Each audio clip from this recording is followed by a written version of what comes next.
thanks for joining me on the latest episode of Pedalpocalypse. Thanks for having me. The show where if you were forced to be in an apocalypse, what 3 pedals would you choose to take with you? I think I've whittled it down to 3. It's a little bit cheating because one of them, the first one I guess we'll talk about, is the Eventide H9 pedal, which could potentially be a cheat because it has a lot of things that it does. The thing that I use it for the most is I have this delay, this vintage delay setting that I love. One of the coolest things about it is you can really use the expression pedal in cool ways. When I have the expression pedal pulled all the way back, it's just barely in there, right? And then as I kind of push it forward, and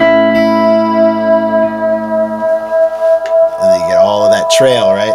Which is really cool because then you can kind of choose when you want those trails to happen, and it kind of makes you play in a different way. So if I'm like improvising and I'm...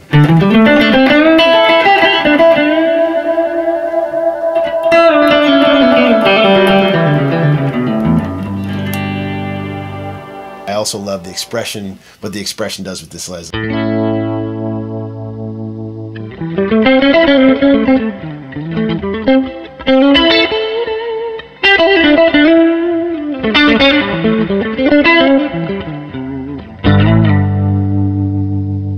So, second pedal. Second pedal. Choice. So this is one that I used a lot on my new record. The guys at MXR sent this one to me. It's called the Super Badass Variac Fuzz. I guess the most unique element of it being the fact that you can adjust between 5 volts and 15 volts. And then as you get over to the 5 volt, it kind of like gets that sputtery kind of...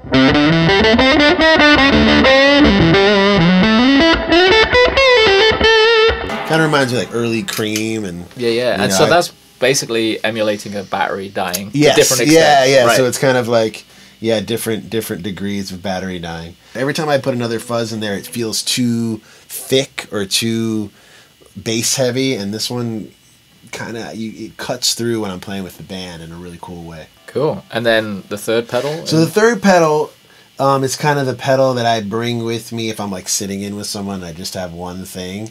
It's kind of like the amp fixer. But it also is just such a great sounding pedal. It's the King of Tone Analog Man. It's pretty simple. It's just a boost function. And so I often just keep this side on.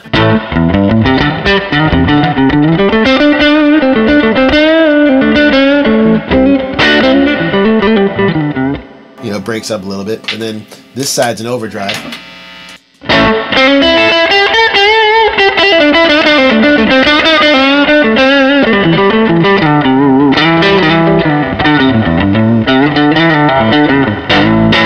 Just a killer sound, and always kind of battles like the backline situation that I might end up in. But it also just sounds great with my actual amp. Well, thank you so much for being part of Pedalpocalypse. Thank you for having me. Love you playing, and thanks for taking us through your pedal board. Of course, appreciate it.